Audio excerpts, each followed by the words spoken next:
mato, finne mato, la la la la la la la la. Amados hermanos, la lectura de hoy en Mateo 17, del 1 en adelante. 6 días después, Jesús tomó a Pedro, a Jacobo y a Juan, su hermano, y los llevó aparte a un monte, y se transfiguró delante de ellos, y resplandeció su rostro como el sol, y sus vestidos se hicieron blancos como la luz, y he aquí les aparecieron Moisés y Elías hablando con él. Entonces Pedro dijo a Jesús: Señor, bueno es para nosotros que estemos aquí. Si quieres, hagamos aquí 3 enramadas, una para ti, otra para Moisés y otra para Elías. Mientras él aún hablaba, una nube de luz los cubrió, y he aquí una voz desde la nube que decía: Este es mi Hijo amado, en quien tengo complacencia, a él oíd. Al oír esto, los discípulos se postraron sobre sus rostros y tuvieron gran temor. Entonces Jesús se acercó y los tocó y les dijo: Levantaos y no temáis. Y, alzando ellos los ojos, a nadie vieron sino a Jesús solo. Cuando descendieron del monte, Jesús les mandó diciendo: No digáis a nadie la visión, hasta que el Hijo del Hombre resucite de entre los muertos. Entonces sus discípulos le preguntaron diciendo: ¿Por qué pues dicen los escribas que es necesario que Elías venga primero? Respondiendo Jesús les dijo: A la verdad, Elías viene primero y restaurará todas las cosas. Mas os digo que Elías ya vino y no le conocieron, sino que hicieron con él todo lo que quisieron. Y así también el Hijo del Hombre padecerá de ellos. Entonces los discípulos comprendieron que les había hablado de Juan el Bautista. Primero, veamos un poco del contexto. Después de la declaración de Pedro ocurrida en Cesarea de Filipos, donde él, representando a todos los discípulos, reconocía que Jesús es el Cristo, el Hijo de Dios que vino a salvar el mundo, Jesús empezó a hablar una y otra vez sobre su muerte. Es que el hecho de que Jesús sea el Mesías implicaba también que todas las profecías sobre él tendrían que cumplirse, entre ellas las profecías de Isaías sobre la muerte del justo, del escogido de Dios y su consecuente resurrección. Desde este capítulo, todo el Evangelio de Mateo adquiere un tinte un tanto diferente, porque desde aquí Jesús no solo hablaría a menudo de su muerte, sino que se dispuso también a preparar a sus discípulos para continuar con su obra cuando Él ya no esté. Y, con el objetivo de darles esperanza, les habló a finales del capítulo 16 sobre su segunda venida, cuando, en la gloria del Padre, volvería para pagar a cada uno conforme a sus obras. Esto es Mateo 16:27. Pero entonces Jesús termina aquellas palabras con una declaración enigmática. De cierto os digo que hay algunos de los que están aquí que no gustarán la muerte hasta que hayan visto al Hijo del Hombre viniendo en su reino. Esto es Mateo 16:28. ¿Cómo es esto posible? Han pasado casi 2000 años y todos los allí presentes, o sea, los apóstoles, ya han fallecido. ¿Acaso ya sucedió la segunda venida del Cristo y nos la hemos perdido? La respuesta está justo en el versículo siguiente, o sea, el versículo que nos toca. Versículo 1 comienza diciendo: 6 días después. ¿6 días después de qué? De aquella afirmación que dejó sorprendidos a todos. ¿Qué sucedió? Jesús tomó a Pedro, a Jacobo y a Juan su hermano, y los llevó aparte a un monte alto, de modo que no serían todos los apóstoles los que vieran lo que sigue, sino que solo 3 de ellos. ¿Recuerdan lo dicho en la profecía del versículo anterior? De cierto os digo que hay algunos de los que están aquí que no gustarán la muerte hasta que hayan visto al Hijo del Hombre viniendo en su reino. Muy bien, esto está por suceder. Los estudiosos afirman que lo que veremos después sucedió en el monte Tabor, un monte alto al sureste del mar de Galilea. Versículo 2: y se transfiguró Jesús delante de ellos. La palabra transfigurar es la traducción del griego metamorfote. Sí, la raíz de la palabra metamorfosis. Esto implica un cambio absoluto en el cuerpo de Jesús, el cual ocurrió ante la vista atónita de los 3 discípulos. Y resplandeció su rostro como el sol. El resplandor fue aparte de la transfiguración. Su rostro estaba envuelto de tanta gloria que los discípulos no podrían fijar sus ojos hechos de carne en el rostro de Cristo, como cuando intentas fijar tus ojos en el sol. Y sus vestidos se hicieron blancos como la luz.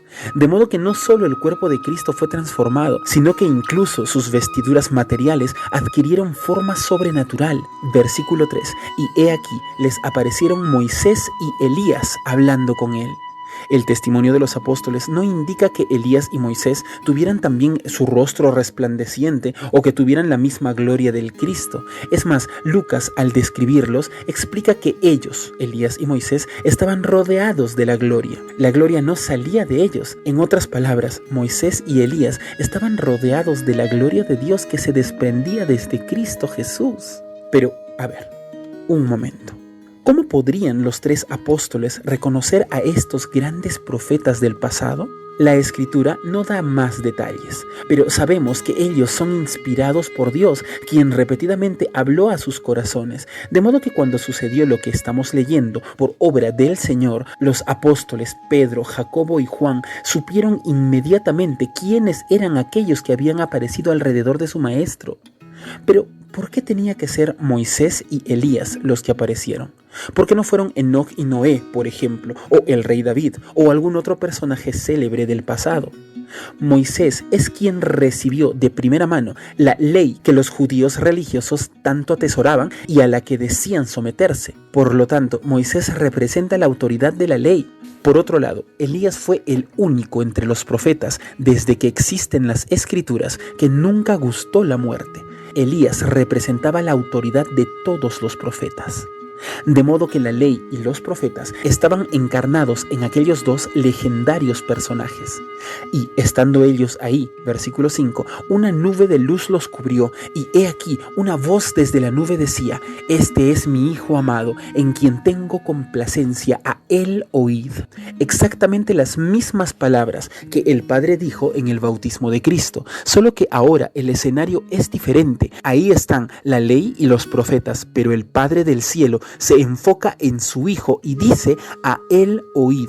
La ley y los profetas son solo antecesores del Mesías y solo están ahí para servirlo a él. Escudriñad las Escrituras, dice Jesús en Juan 5:39, porque a vosotros os parece que en ellas tenéis la vida eterna y ellas son las que dan testimonio de mí.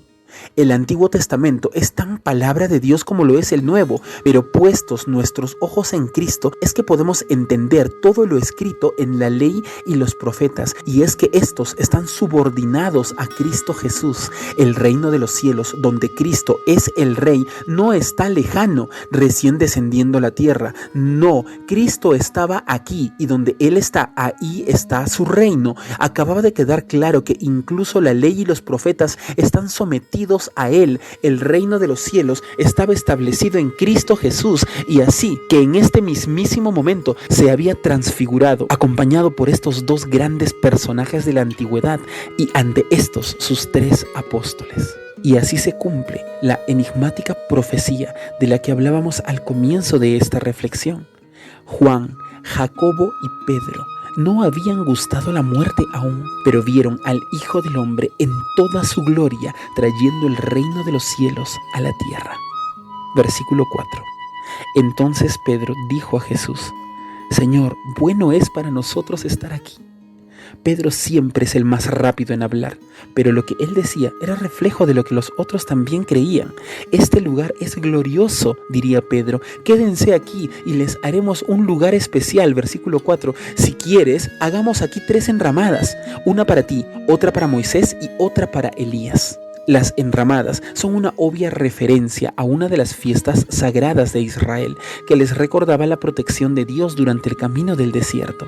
Aquí estaban los profetas Moisés y Elías, que habían descendido de los cielos a la tierra como quien sale del hermoso valle al desierto hostil, y Pedro quería hacerles enramadas para que puedan quedarse, y no solo para ellos, sino también para Jesús, como diciéndole: tú ya no perteneces a nosotros, tú eres de ellos. Pero hay algo más. Pedro está pretendiendo ponerlos a los 3 en el mismo rango. Él estaba dando a entender que la ley y los profetas estaban al mismo nivel de Cristo Jesús, por lo que los 3 deberían recibir el mismo trato. Pero, versículo 5, mientras él aún hablaba, una nube de luz los cubrió. Y he aquí una voz desde la nube que decía: Este es mi Hijo amado, en quien tengo complacencia, a él oíd. antes que a la ley y antes que a los profetas, a Él oíd. Realmente Cristo es superior a todo lo que existió, lo que existe y lo que existirá. A Él oíd, ordena el Todopoderoso Creador. Versículo 6. Al oír esto, los discípulos se postraron sobre sus rostros y tuvieron gran temor.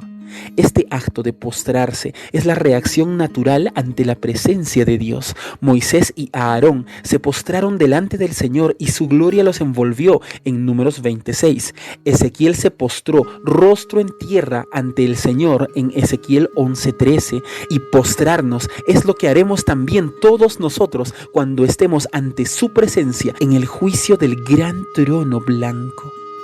Jesús es superior a la ley y a los profetas. Pero ¿quién podría ser superior a la ley y a los profetas? El Cristo, cuya vestidura está hecha de luz y cuyo rostro brilla como el sol, no es otro que Dios mismo hecho carne, y al entenderlo, ellos mismos se postraron en actitud de adoración. Versículo 7. Entonces Jesús se acercó y los tocó y les dijo: levantaos, no temáis. Así como se postraron ante Él, Él también les pedía que se levantaran. Y alzando ellos los ojos, a nadie vieron sino a Jesús solo. Elías y Moisés no venían a quedarse, no necesitaban enramadas. Ellos solo vinieron a glorificar a Cristo Jesús ante los apóstoles escogidos. Y Jesús ya no estaba transfigurado, era el mismo Jesús que ellos habían seguido desde hace ya 3 años. Versículo 9. Cuando descendieron del monte, Jesús les mandó diciendo: no digáis a nadie la visión, hasta que el Hijo del Hombre resucite de los muertos. ¿Por qué les pediría a los 3 que guardaran silencio hasta la resurrección? La respuesta está en los versículos que siguen. Versículo 10. Entonces sus discípulos le preguntaron diciendo: ¿por qué pues dicen los escribas que es necesario que Elías venga primero? Ese por qué pues es la clave de la respuesta. Ellos creían que lo que acababan de ver era el cumplimiento de la profecía en Malaquías 4:5 sobre Elías viniendo antes del Cristo. Pero esta era una interpretación errónea de la profecía, y Jesús no quería que ellos esparcieran la noticia todavía, porque no quería que muchos otros vayan a confundir las cosas así como ellos. Versículo 11. Respondiendo Jesús les dijo: a la verdad, Elías viene primero y restaurará todas las cosas. Nótese que Jesús está hablando del futuro. Elías viene primero y restaurará. El día de Jehová, grande y terrible, del que habla Malaquías en esta profecía, está aún por venir. Es el día de la ira en el fin de los tiempos. Lo que vemos escrito en la historia del futuro, narrada en el Apocalipsis. Pero fuera de esa profecía escatológica, uno con el carácter de Elías había venido ya, pero este era el cumplimiento de otra profecía, una que se encuentra en Isaías: voz del que clama en el desierto, preparad el camino del Señor, enderezad su senda. Versículo 12. Mas os digo que Elías ya vino y no le conocieron, sino que hicieron con él todo lo que quisieron. Así también el Hijo del Hombre padecerá de ellos. Nuevamente, Jesús está hablando de su muerte. Y aquel Elías que ya había venido, pero en cumplimiento de la profecía de Isaías, era Juan, al que llamaban el Bautista. Versículo 13. Entonces los discípulos comprendieron que les había hablado de Juan el Bautista. Amados hermanos, en su primera venida vimos al Hijo de Dios lleno de gracia y de bondad, pero su segunda venida será rodeada de gloria en justicia y juicio. La profecía de Malaquías está por cumplirse. El día de Jehová, grande y terrible, se puede desatar sobre la tierra en cualquier momento. ¿Estás preparado para irte con él? ¿O te quedarás viendo de lejos para ser testigo presencial de la ira de Dios que se derrama sobre esta tierra? Si gustas de los mensajes de la palabra de Dios, es hora que nos ayudes a compartirlos para poder llegar a más hogares. Y no te olvides que todos los días estamos haciendo devocionales, un tiempo especial para pasar con Dios. Suscríbete, comenta y comparte todos los días.